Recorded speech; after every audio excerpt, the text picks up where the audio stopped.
Streaming live. Oh, yes, we're streaming live. Okay. We're continuing to stream live on YouTube.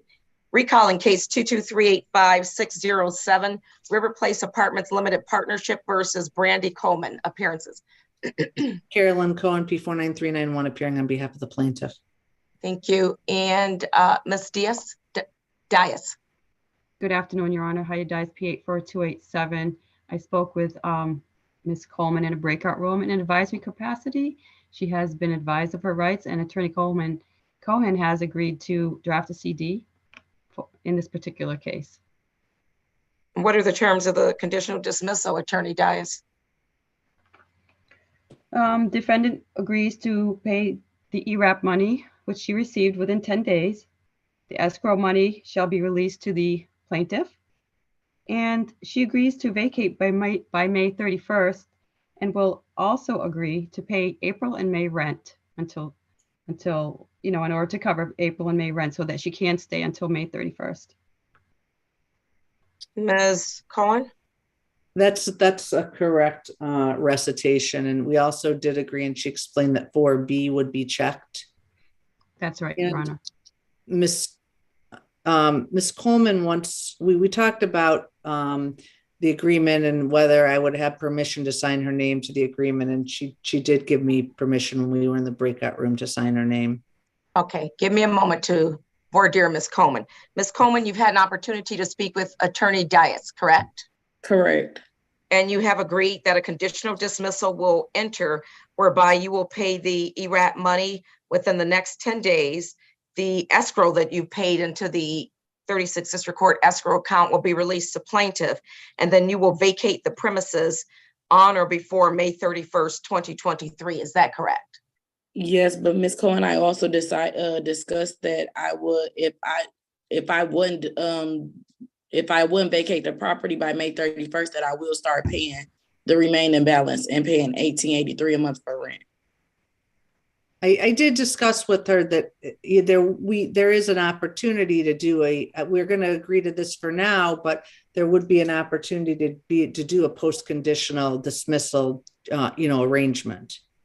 So that arrangement, Ms. Cohen, is not going to be contained within today's conditional dismissal, but you have an opportunity to reach out to Ms. Cohen after today, or getting close, sometime in April, whenever you want to, I suppose, depending on what you're able to pay and what your desires are in terms of wanting to remain in the premises. And then Ms. Cohen is willing to amend the conditional dismissal to reflect the additional terms, but she's not agreeing to that right now. That's what she's saying.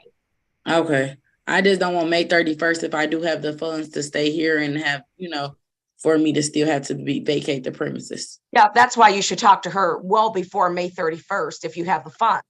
As soon as you get the funds, you should have a conversation with your management, and as well as Attorney Cohen, because she represents management. Okay. Okay. All right. I'm sorry. I'm sorry. One other thing on the conditional dismissal, the amounts that are going to be paid are $16,385 in rent and $159 in court costs, for a total of $16,544. And we went over all of those numbers. What's the court cost? $159. And the total? $16,544. Okay. 544, 16,544. All right. And you are aware of those numbers, Ms. Coleman, is that correct? I believe so, yes. Well, those are the numbers. So if you have any confusion, that's what they are. $16,305 in rent plus $159 in court costs, for a total of $16,544. And Ms. Coleman, do you have any questions of the court? No, not at the moment. All right. A conditional dismissal will enter. Well, let me back up. I do want to advise you that if you fail to, well, I'm not going to advise you of that, because it looks like you and Ms. Coleman still have opened up the doors for further conversation. So a conditional dismissal will enter with the terms and conditions that have been stated on the record and agreed to by the defendant. And you do have 10 days from today's date to appeal the decision of this court to a court of higher jurisdiction. Ms. Coleman, please submit that order If not by the end of the day, then certainly by Monday. And good luck to you, Ms. Coleman. And hopefully things will work out where you can pay the remaining balance. One other question with regard to the escrow. I'm being told by the other judges that I need a separate release of escrow order. So that will just be, it won't be stipulated, I guess. How am I going to do this escrow order? Well, you could ask, you could just do a motion for escrow to release the plaintiff. I'd rather not do that. Miss Coleman, do I have your permission to sign your name to a stipulated release of escrow order, which will give the funds that are currently in the 36th District Court to be released to my client, so it goes towards your balance? Yes. Will I have to go down there and get them and bring them, or No. Once we sign that, the court will send it to my client. Okay, what is your number, Cohen? Okay, So that the if two of you are going to be able to discuss that in a minute. I have Okay. to finish up this case. Okay. All right, so if there's nothing further, this matter is concluded. And Ms. Cohen, please chat Ms. Coleman, direct chat Ms. Coleman, your phone number. Oh, sure. And Ms. Coleman, when you see that direct chat, respond by chatting your phone number and your contact information. And maybe chat your email address also, Ms. Cohen. Sure. will do. All right, thank you. Thank you. Welcome. Good afternoon, Judge. Nice to meet you, Yvonne Tarakian, P86598. I am wanted to inform the court that I will be filing an appearance in case ending in. Oh, give me one moment. Okay. Yes, ma'am. Okay.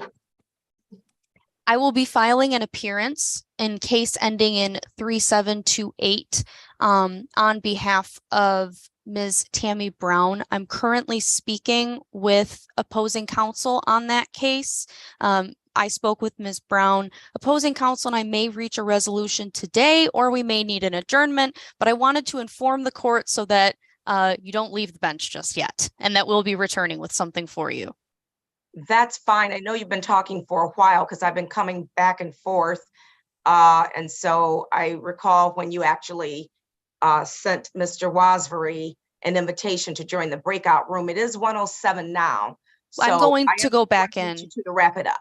Yes, we will wrap it up. I just wanted to inform you that there is some progress on the case. Thank you. I do appreciate it. Court's in recess.